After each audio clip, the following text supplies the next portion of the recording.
Hello అండి, welcome back to Andhra fusion. నేను మీ దీప్తి. మనకి సంక్రాంతి అనగానే కనుమ రోజు మనం ముందుగా గుర్తొచ్చేది నాటుకోడి. ఈరోజు మీకు నేను నాటుకోడి కూర ఎలా చేయాలో చూపిస్తాను. స్పైసీగా కాల్చుకుని ఆ నాటుకోడిని కూర చేసుకుని తింటే సూపర్గా ఉంటుందండి. దీనికి ముందుగా మనకు మసాలా అల్లం వెల్లుల్లి 5 గ్రాములు, 2 లవంగాలు 2 టేబుల్ స్పూన్లు, యాలకులు 2 టేబుల్ స్పూన్లు, దాల్చిన చెక్క 2 పెద్ద ముక్కలు, జీలకర్ర 1 టేబుల్ స్పూను, ధనియాలు 2 టేబుల్ స్పూన్లు, గసగసాలు 2 టేబుల్ స్పూన్లు అన్నీ ఇలాగా బ్లెండర్లో మిక్సీలో వేసేసుకుని 3/4 కప్పు నీళ్లు పోసుకొని మెత్తగా పేస్ట్ లాగా రుబ్బేసుకోండి దీన్ని. అండ్ పక్కన పెట్టుకోండి దీన్ని రుబ్బేసుకొని.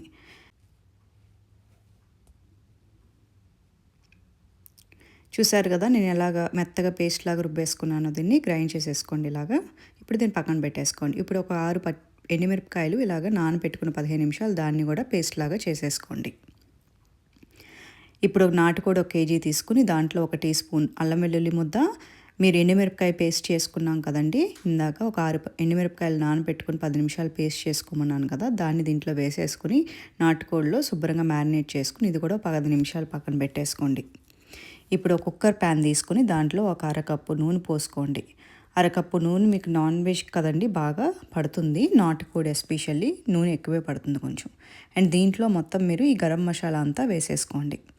దాల్చిన చెక్క, లవంగాలు, బిర్యానీ ఆకు, యాలకులు వేసుకున్నానండి నేను. దీని ఇలాగా ఒక కపుల్ ఆఫ్ సెకండ్స్ అంటే ఇలాగా వేయించుకొని తీసేసాను బయటికి. మీకు కావస్తే ఉంచుకోండి, బట్ నేనైతే తీసేసాను మనకి పళ్ళకది తగలకుండా. ఇప్పుడు 2 మీడియం ఉల్లిపాయలు ఇలాగా ముక్కల కింద కోసుకొని వేసుకున్నాను. పచ్చిమిరపకాయలు కావాల్సినన్ని అండ్ ఉప్పు తగినంత ఇలా వేసుకొని ఉల్లిపాయ వేగే వరకు వేయించుకోండి బాగా ఇలాగా. ఉల్లిపాయ వేగటం అంటే చూడండి కలర్ ఎలా మారిపోయిందో ఉల్లిపాయ. ఇప్పుడు ఉల్లిపాయ బాగా వేగిపోయినట్టేనండి ఇది. ఇలా వేగిపోయిన తర్వాత మీరు నాటుకోడి అంతా కూడా వేసేసుకోండి. మీరు ముందుగా నాటుకోడిలో ఆ ఎండుమిరపకాయ పేస్టుని అల్లం వెల్లుల్లి ముద్ద 1 టీ స్పూన్ వేసి కలుపుకున్నారు కదా, దాన్ని ఇలాగా వేసేసుకోండి దీంట్లో. వేసేసుకుని దీన్ని ఒక హై ఫ్లేమ్లో ఒక 5 నిమిషాలు దీన్ని ఇలాగా ఉడకనివ్వండి. దానివల్ల ఏంటంటే మీకు ఆ నాటుకోడిలో ఉన్న పచ్చి వాసన అంతా పోతుందన్నమాట.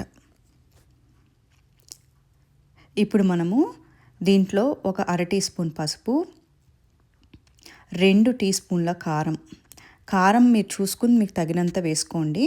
ఎందుకంటే దీంట్లో పచ్చిమిరపకాయ కారం, ఈ కారం పొడి అండ్ ఎండుమిరపకాయల పేస్ట్ అన్నీ వేసుకుంటున్నాం కాబట్టి నాటుకోడి కారం ఎక్కువ పడుతుందండి, కొంచెం చూసుకుని వేసుకోండి.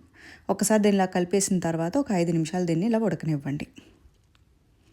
చూసారు కదా 5 నిమిషాల తర్వాత ఎలాగా వాటర్ బాగా, ఇప్పటి వరకు అయితే నేను వాటర్ పోయలేదండి, దానికి అదే ఫామ్ అవుతుంది వాటర్ అంతా. ఇప్పుడు చికెన్లో ఉన్న వాటర్ అంతా బయటకు వస్తుంది అన్నమాట.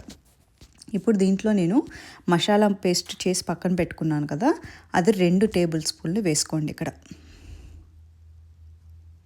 దీన్ని బాగా కలిపేసుకోండి. ఇప్పుడు ఈ మసాలా పేస్ట్ మీకు ఇంకా కావాల్సి వస్తే తర్వాత స్టేజ్లో వేసుకోవచ్చండి. ముందు ఒక 2 టేబుల్ స్పూన్లు వేసుకోండి.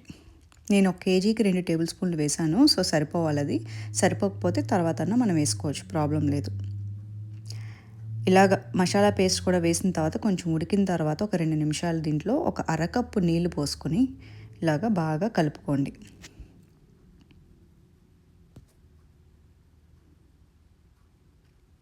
నీళ్లు మరీ ఎక్కువ పోసేసుకోవద్దండి, కూర చప్పన వచ్చేస్తుంది.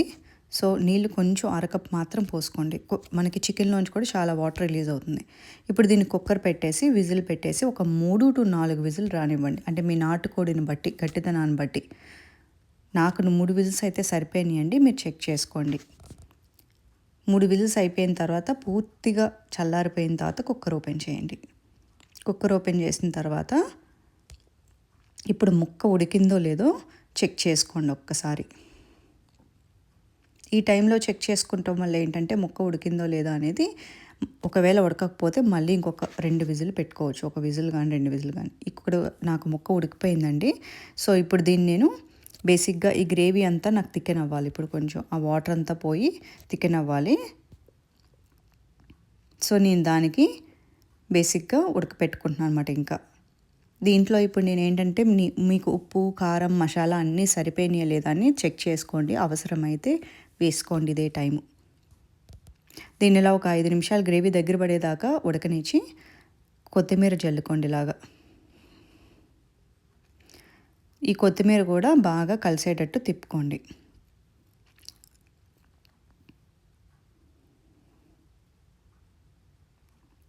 ఒక్కసారి ఈ వాటర్ అంతా కూడా ఇలాగ థిక్ అయిపోయిన తర్వాత, బాగా గ్రేవీలాగా ఫామ్ అయిపోయిన తర్వాత చూడండి, నేను ఇంకొక 5 to 10 నిమిషాలు ఇలాగా ఉడకపెట్టాను. ఇక్కడ బాగా చికెన్ నుంచి వాటర్ వచ్చింది, ప్లస్ మనం కూడా ఒక అరకప్పు నీళ్ళు పోసాం కదా, అదంతా గట్టిపడాలి. ఇలా గట్టిపడిపోయిన తర్వాత మనకి ఇప్పుడు మనము ఇదండి గ్రేవీ కన్సిస్టెన్సీ.